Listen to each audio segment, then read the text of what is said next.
ya show yaffe ey'omu January Cricket over Olugogo. Ogenda kuba omulundi gwa Spice Diana okuba show y'Olugogo Cricket over abadde akuba ebifo ebirala byonna byonna naye kuno yagambye ka tugende mu kifo ekigazi ekisobola okutuuza abantu emitwalo 5 kuba obuwagizi bweyongedde n'amaanyi geeyongedde ku sayidi yaffe.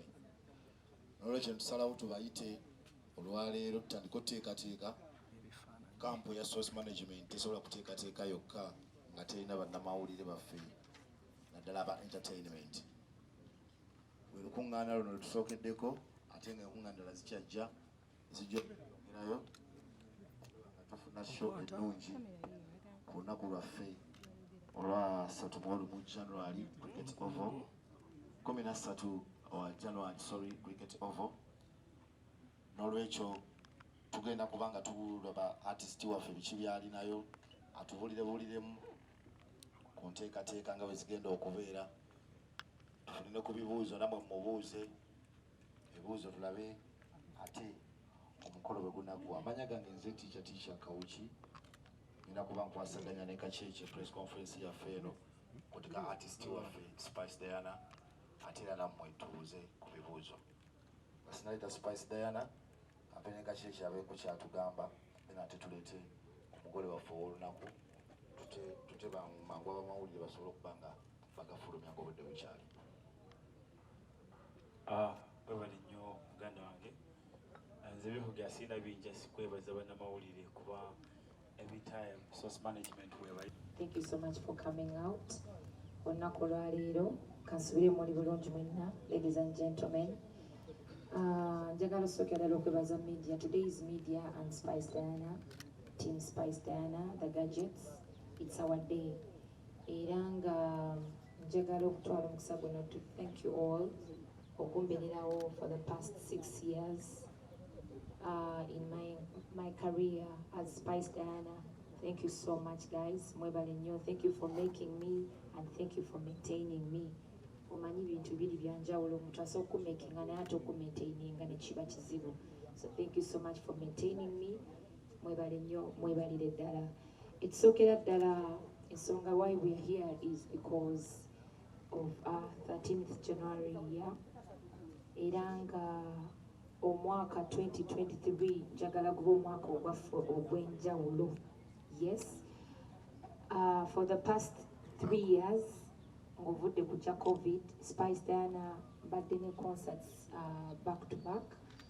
Era nga mmwe bantu ababadde basobola otambula nange nga munnangirako nga buli kimu kitambula bulungi nnyo era we mutali we mwatandibadde nsuubira sandibadde na concerts zembadde nkola era mwebale nnyo mwebalire ddala.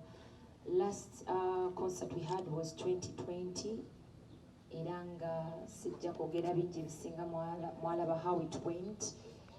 Concert ya selling out emiryango ne tugiggalawo ku ssaawa 10 ez'akawungeezi. I expected a turnout but not that much love from my fans. Naye because twakolagana wamu ne media, it happened beyond our expectation.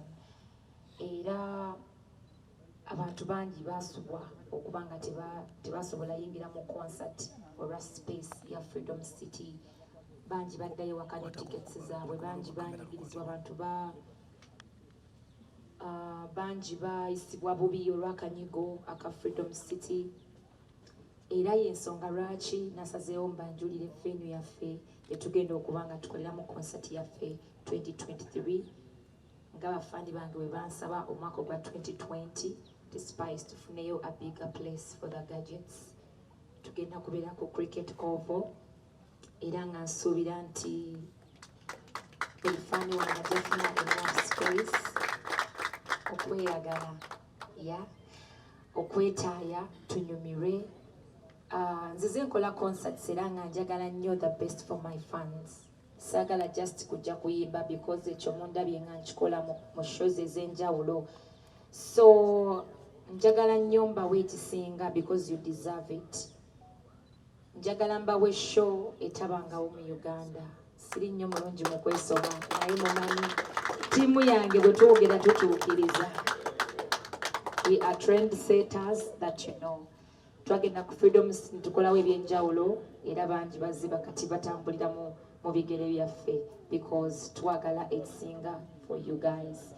Era cricket oval mu 2023 nga 13 mbabuulira is not just going to be about Spice Diana singing. It's going to be a show to remember. It's going to be something worth your money. Zogendo Sasula. From the stage, from the security, from the performance, the costumes, the dancers, everything. As an artist, it has to be a full package. It's not about just the voice and the music. Kuba tuzze tukola ebivulu nga mutulaba ne tuyimba jjo mbadde kamuli ne nyimbira abantu emitwalo luli ne ngende wa. It's not about that. Concert ebangambaga. Era njagala mujje and witness the best of Spice Diana on 13th January. I want the best for my fans. Byemulaba bakola mu O2 mu stadium ezenjawulo tugenda bileta Uganda. When it comes to stage, ekyo kyo simanyi. Mwe munayogera nga show emaze okuggwa ya. So njagala nnyo tukwatagane tukolagane wamu as media and the art industry. Right now tuze tulabanga mu supportinga abayimbi baffe. Twakuba omulanga twogedde ku Nigerian shows okwatayo na biki musoke mwekubireko engalo buli wa media ali wano.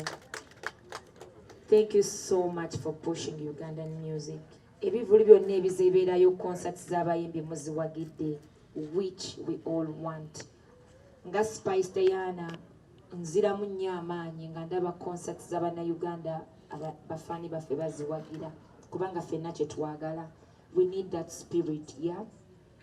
Sedowooza tukulanga industry ya music as we speak because twalinga tutunulira nnyo obufo obutono.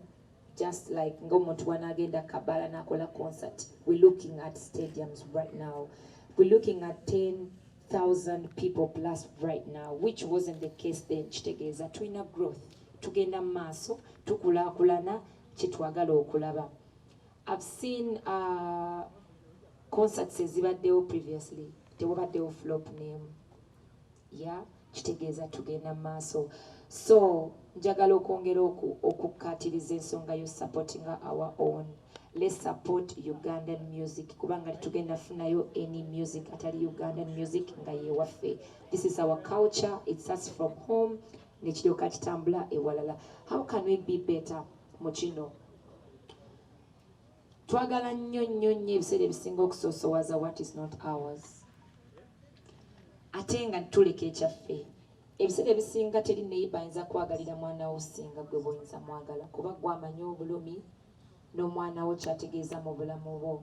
So I want us to use that tumanye nti nno ffe abayimbi ab'Uganda ffe bammwe. Ne munaatambula ensi ogimalayo temugenda sangayo mulala wammwe apart from us. Let's find a way okulaba nga twekulaakulanya. If wajja ku front page in 2018, I feel like omanyi Spice Diana owa 2018 ku front page ne Spice Diana gw'otunuulira eyakuba Freedom City. Owulira otya ng'oli part of my journey nga gwa makings n'ogamba nze badde nga nkuba stories za Spice. I let her fans know about her life. Nenzanya music we.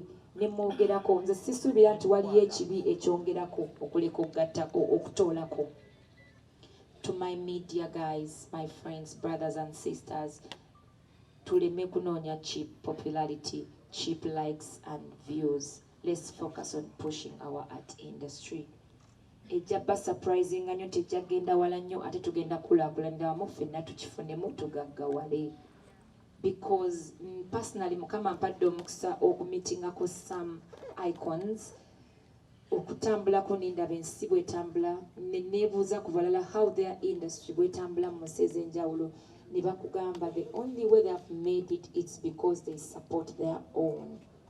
Ate era balina ebibi naye bapushinga birungi kubanga teri muntu ajja kujja Uganda nga mulimu entalo mulimu okutta abantu mulimu enguudo embi buli muntu ali outside Uganda nalabanga Uganda erina climate ennungi erina parties erina abantu abali welcoming ajagamba jagala genda Uganda.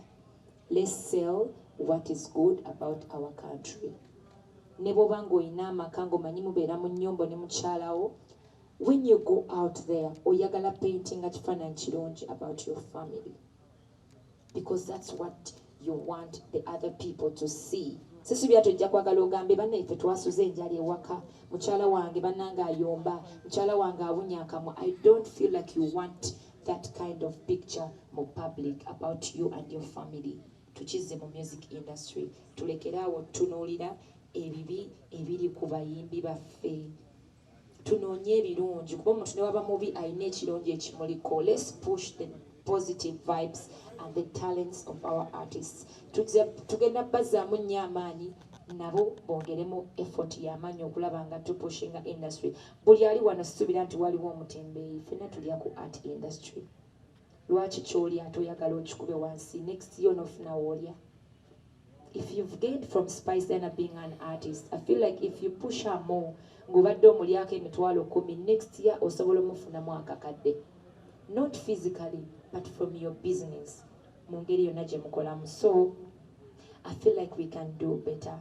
Let's stop pushing the negativity about our art industry to pushing ebirungi ebiri ku art industry yaffe. It's going to make us better people. I don't know what you tekikola sense, but tulina obuzibu nti omuntu ajja ku YouTube najja nga wa wiiki emu blogger nayagala alwane n'omuntu abaddewo emyaka alwanye n'ekintu kyatizimbye. Kati nga ffe abali mu industry abaddewo teacher, let's try not to make that happen, because you know how hard it is to make something out of ekintu ekitaliiwo. So that's my idea. Gyendowooza kisobola okukolera awamu okulaba nga tumuvinga industry yaffe faafa buli omu asobola okuba nga ate akifunamu.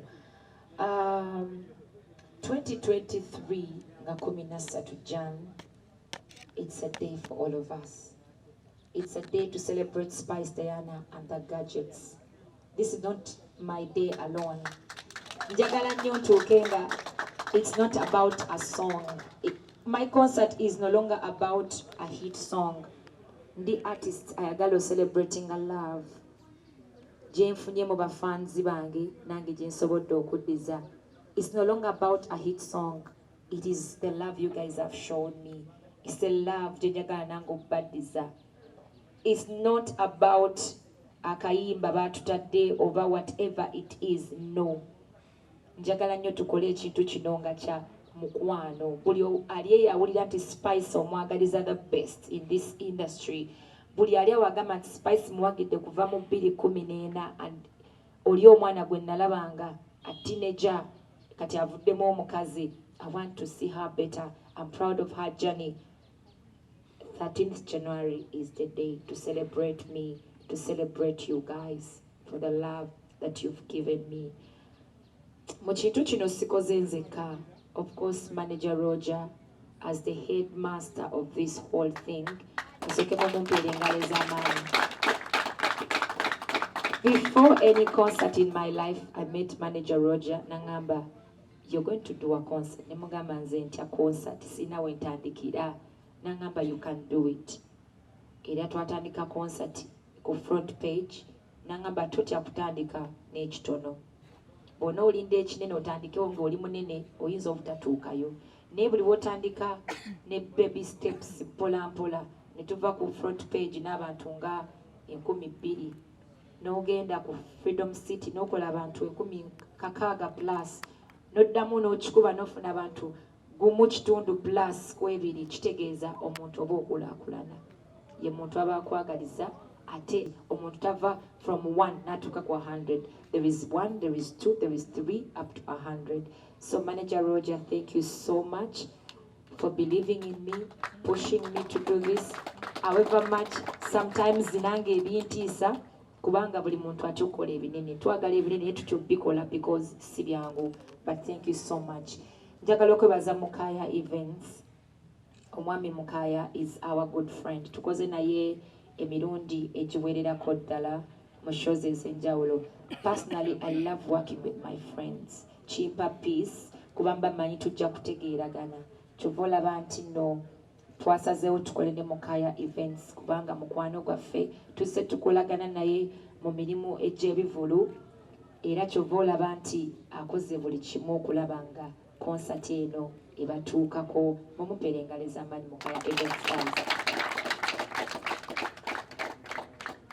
Era nsuubira nti ng'omuntu ayagala nnyo ebintu ebiri organized and professional nalonze ttiimu esinga. Mukaya is a very organized person wamu ne source management, that's manager Roger ne Mike. Tugenda kuba nga tutambuza ekintu kino okulaba nga buli faani wange ali gyali ategeera ku concert. Naawe ali wano nkusaba kyongereyo okitambuze. Let everyone know about this day kuba saagala bannange tusubwe ekintu kino. Twatandise dda rehearsals era gye tuvudde okujja wano eno okulaba nga buli kimu tweteekateeka. Tetwagala bintu byakupakuka. If you know Spice Diana, you know weba concert tutandikirawo okulanga buli kimu ne kitambula mu time yaakyo ne tukola ekintu ekirungi. So tewabaawo kutya mu kintu kyonna. Bw'oba oyina ekibuuzo kyewe mulugunyaamu oli wadde mbokimbuuza kozi nazze kubaddamu bibuuzo byonna okulaba nga tewali muntu yenna awa information etali ntuufu. Mwebale kumpuliriza, mwebale nnyo, mwebalire ddala. Ffe nga bwe mbagambye cricket oval omwaka ogujja ekisookedde yansa Mukama atuwa obulamu, atuwe ssente, tube nga tuli balamu tutuukeyo. Manyi nga tonnakola ntegeka zonna olina okusaba obulamu kubanga ffenna tukimanyi tutambulira mu risiki z'amaanyi. Baganda baffe bangi bafuna obubenje, bafuna obuzibu mu mirimu gyaffe. Era katwala kakisa kano okubasaba mwenna musabire Alimpa ne ttiimu ye wamu twongera osabira familia omugenzi Lady Grace ne Viper Ranking bafunye obuzibu mu mulimu gwaffe kubanga tutambula kiro, tutambulira mu makubo amabi, tomanyi gy'olaga naye ng'olina okugenda kuba bafaani baffe bali mu buli bitundu eby'enjawulo. So Mukama atuwa obulamu tutuukeyo. Tujja kuggulawo emiryango ku ssaawa 2 ez'okumakya kubanga eno show si ya bulijjo, egenda kubaamu ebintu eby'enjawulo bingi. It's going to be a family show. Tuyina ebintu bingi ebigenda okusookawo. Totya kuleeta mwana wo, temugenda baamu kintu kyonna kisitaza. If you've been to my concerts, you know what I'm talking about. Totya kuleeta mwana, totya kuleeta taata, maama, jjajja, buli omu. So tugenda kuggulawo mangu nnyo. Tujja bbaawo n'ebisanyusa bingi throughout the day paka akawungeezi. So tukeereko okuyingira $2,000, VIP $5,000, tebo za $2,000,000. Yeah. Mugiwulidde show.